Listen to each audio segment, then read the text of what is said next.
As Olivia, a wealthy woman pretending to be a homeless single mother, sits on a crowded street corner, she begins to realize just how invisible she has become to those around her.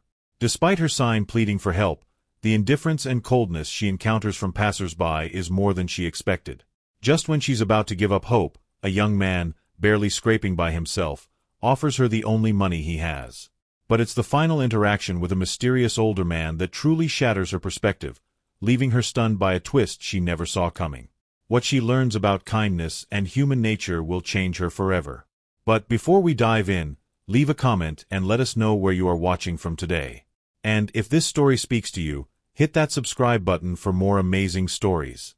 In the heart of a busy city, Olivia Langston, a woman of immense wealth and influence, decided to embark on a social experiment that would change the way she saw the world.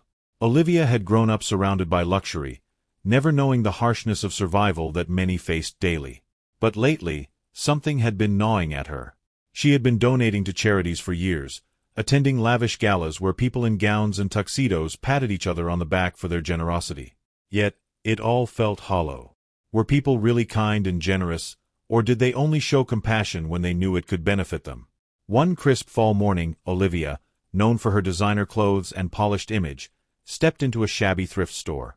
She purchased a second-hand coat, worn jeans, and scuffed shoes, clothing worlds apart from the couture she usually wore. Then, with a small backpack, she headed out to the city's poorer districts, her face scrubbed free of makeup, her blonde hair tucked under a faded beanie. The transformation was astonishing. She looked like a woman who had seen better days, like a homeless, single mother struggling to make ends meet. As she made her way to a bustling downtown area, she couldn't help but feel a twinge of anxiety. Her heart pounded, and she could feel the weight of judgment in the stares of the people she passed. She approached a busy bus stop where people were scattered, commuters rushing to work, students engrossed in their phones, and a few homeless individuals curled up on benches. Olivia sat on a bench, pulled out a cardboard sign she had scribbled on the night before. It read, "Single mother in need. Please help." She placed it in front of her and cradled a small doll she had brought along to mimic the presence of a child, hoping to evoke some empathy. She expected at least some compassion. After all, who wouldn't help a mother in distress? The hours ticked by, and the sun rose higher in the sky. As people walked by, Olivia waited for that first kind soul who might stop and offer assistance. But instead, she was met with indifference. Some glanced at her briefly, their expressions a mix of annoyance and discomfort, before quickly looking away. A businessman in a sharp suit passed by, talking loudly on his phone, but didn't even glance in her direction. A group of young women walked past, their laughter piercing the air, one of them muttering, "Another one of those beggars." Olivia's heart sank. She hadn't expected the coldness she was encountering.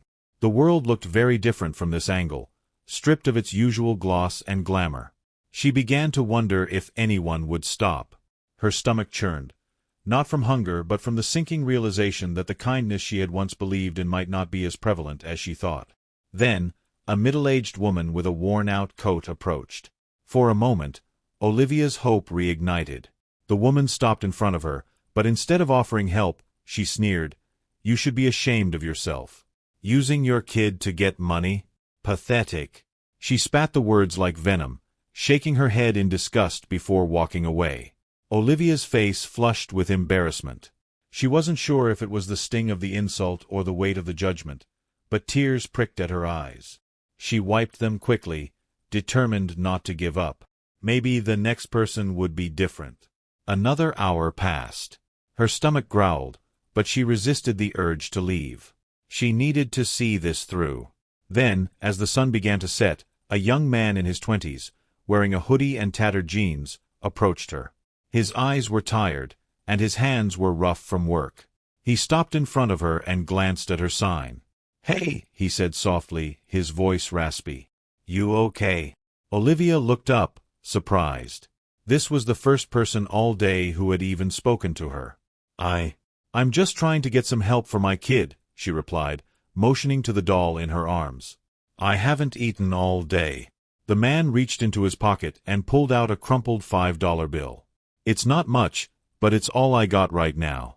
You take care of yourself, okay?" Olivia stared at the money in disbelief. She hesitated for a moment before taking it. "Thank you," she whispered, her voice cracking.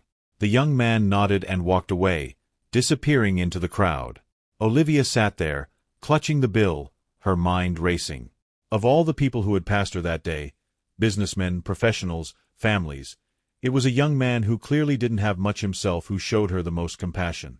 It was a humbling and eye-opening experience. Just as Olivia was about to pack up and leave, another figure approached her, an older man, dressed in a sharp suit.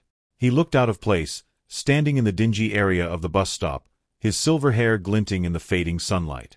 "Excuse me," the man said, his voice kind yet authoritative. "I've been watching you for a while." Olivia's heart raced. She wasn't sure if she had been caught in her act or if this man was finally the one to offer real help. But his next words froze her in place. "You don't belong here, do you?" he said, his eyes sharp, as if he could see right through her disguise. Olivia stared at him, speechless. "I know who you are," the man continued. "You're Olivia Langston. I've seen your face in the society pages." Her cover had been blown. She swallowed hard, unsure of what to say. "I used to be like you," the man said, surprising her. "I used to think that money could fix everything, that the world was full of people willing to help if you just asked. But life's not that simple, is it?"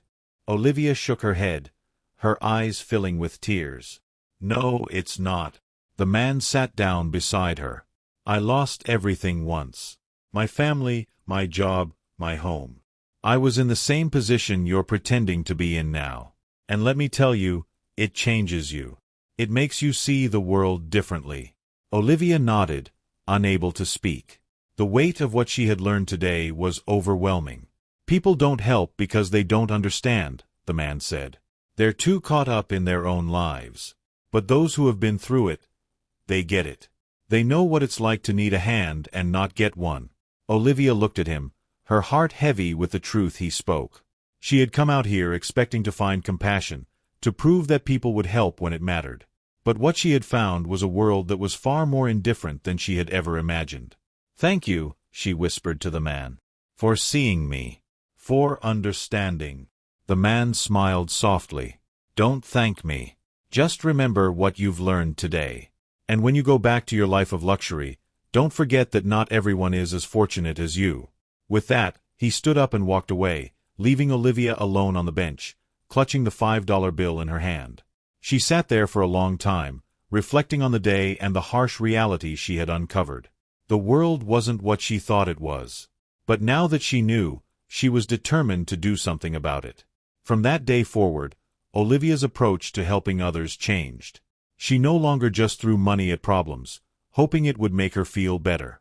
Instead, she started initiatives that focused on understanding the struggles of those less fortunate and providing real, lasting support. The experiment may have broken her heart, but it had also opened her eyes. And in the end, it made her a better person.